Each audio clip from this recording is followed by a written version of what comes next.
Hey everybody, welcome back to the shop. This is Todd with Industrial Comfort.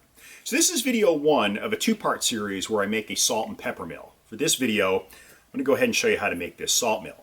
Now, what's a little different about this video is that I'm going to be following directions for a kit that I ordered from Craft Supplies USA. And the kit comes in a bag like this, and you can print out directions. Now, I decided to make this also a review for those interested in making something like this, because it ended up being a lot more challenging than I anticipated.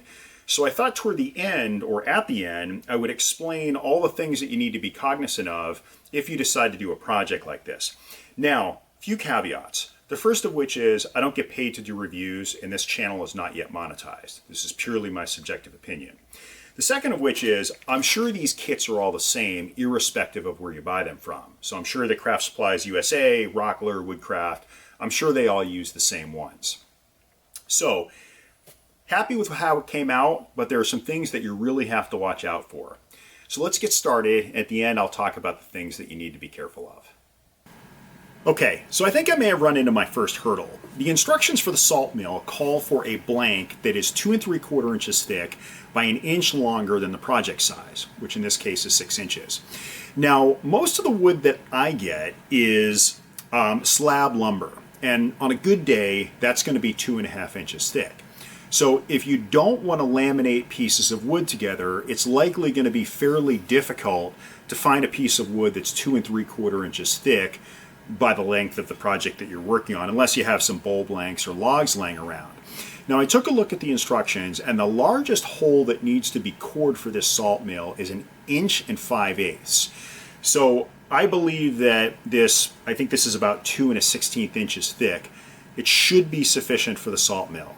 So we're going to cut this up, round it over, and we'll see if it works. With the blank cut down to 7 inches, I stick between centers on the lathe and use my roughing gouge to round over.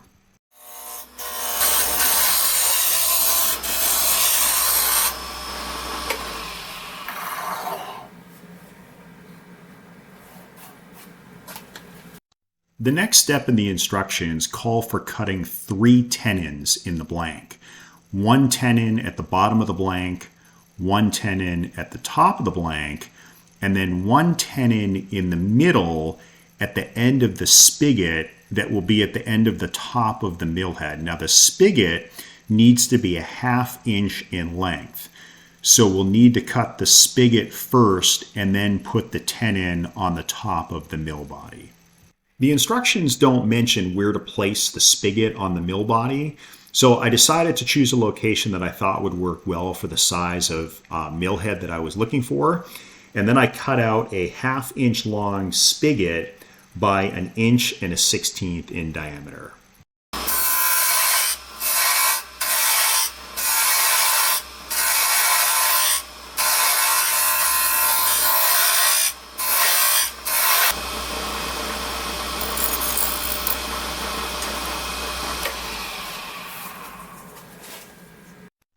With the spigot complete, I add the 3rd tenon on the top of the mill body.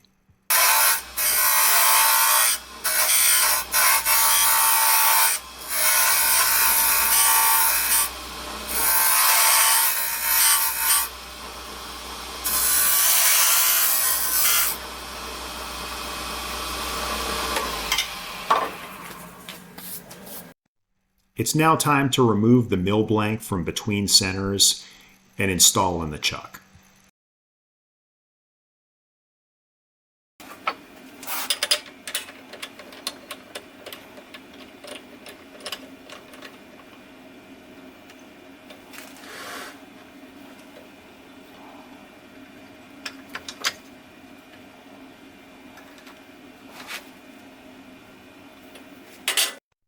The next step calls for separating the mill body from the mill head.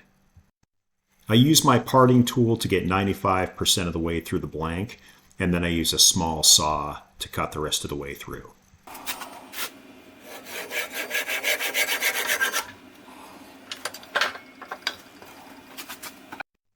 After squaring off the spigot, I use a 9/32 inch drill bit to core a hole through the mill head.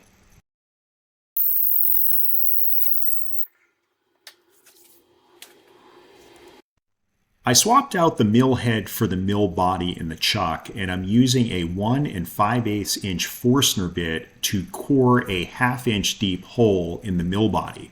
Now earlier I mentioned that I thought I could get away with a 2-inch thick blank, and you'll notice how close the Forstner bit is to the edge of the blank, so I'll end up with some really thin walls. It will work, but you'll probably want to go with a blank that's thicker than 2 inches. And we'll talk about this a little bit in the end.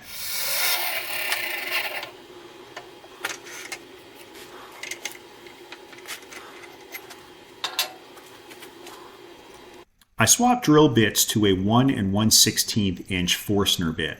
Now keep in mind, most drill bit kits will not come with that size, so when you order the kit, you'll most likely need to also order this size Forstner bit.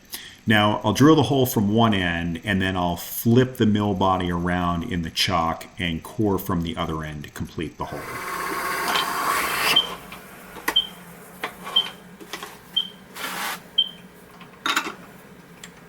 For the next step, I needed to make a jam chuck to hold the mill body in place for final finish.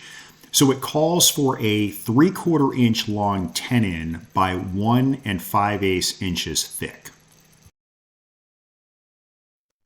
With the jam chuck complete, I put the body of the mill over the tenon, then I put the head of the mill into the body, and I press the tailstock up against the unit so that I can complete the final finish.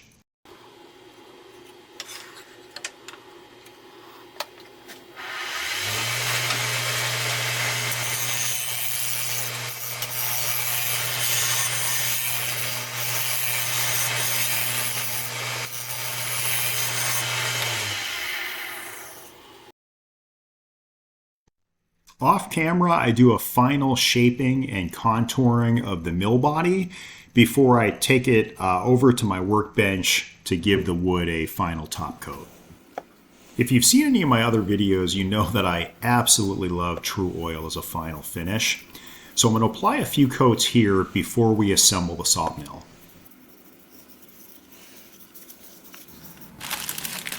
Here I'm just following the instructions to assemble the internal mechanism of the salt mill, and it's pretty self-explanatory.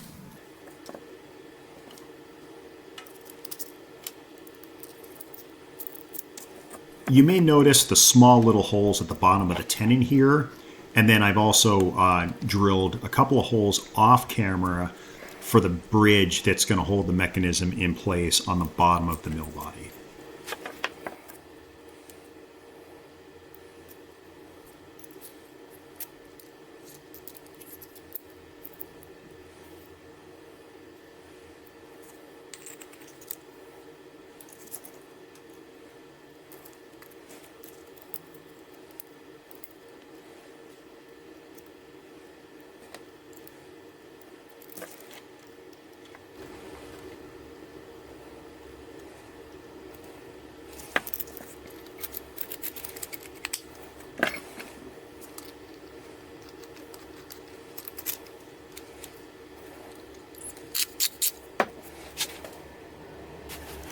Okay, the salt mill is completed, and I'm fairly happy with the aesthetic, and it seems to work fairly well, and I'm, I guess happy with it. The challenge is it was really difficult to make, specifically because the directions were so terrible. So there are a few things that you really need to watch out for. So the directions call for a blank that is 1 inch longer than the size of the mill that you ordered. So in this case, I ended up ordering a 6-inch mill, which means that I needed a 7-inch blank. Now on the instructions, it calls for creating 3 tenons, 1 on the top of the mill and then 2 on the inner body. Now, the issue that I have with these directions is that a couple of things. The first of which is they don't tell you how wide the tenons need to be that you're eventually going to use in the chuck. The challenge here is that you have to measure, which I didn't know in advance, how deep each tenon needs to be, taking into consideration that you only have 1 inch to work with. So not only do you have 3 tenons, but you also have to account for the width of the parting tool that you're going to use to separate the head of the mill from the body of the mill. That's the first issue. The second issue is that they don't actually explain how or when to remove the tenons before you finish the final project. The other issue I have with this kit is that the instructions tell you to drill out the bottom of the mill with a 1 5/8 inch Forstner bit going a 1/2 inch deep. Well, the challenge with that is they don't explain how deep the tenon is. Therefore, as you drill through the tenon, let's assume that you have a 1/4 inch tenon, you're only going to be drilling a 1/4 inch into the mill body, which is not going to be sufficient with a depth of a 1/2 inch, given the height of the bridge that secures the bottom of the mill. The other thing that I would call out is that I mentioned a roughly a 2 inch thick piece of wood would suffice for the blank instead of 2 3/4 inches. Now, technically, yes, it worked, and I ended up getting a very nice salt mill from this. However, you can see how thin the wall of the bottom of this body is. Now, it's not thin where the salt is contained, it's just thin for this 1/4 inch along the bottom. So, could I have gotten away with using a thicker blank? Absolutely. Do I need 2 3/4 inches? No. I could have very easily gotten away with a 2 1/2 inch blank, which is probably more reasonable for what wood you may have laying around in your shop. So at the end of the day, it was a cool project, but you really have to be careful if you're going to get into this to make the appropriate measurements and then figure out a way to remove the tenons in a manner that's clean, that doesn't mar the body of the salt mill. So I hope you found this helpful. If you did, please give me a thumbs up and subscribe. Thanks for watching.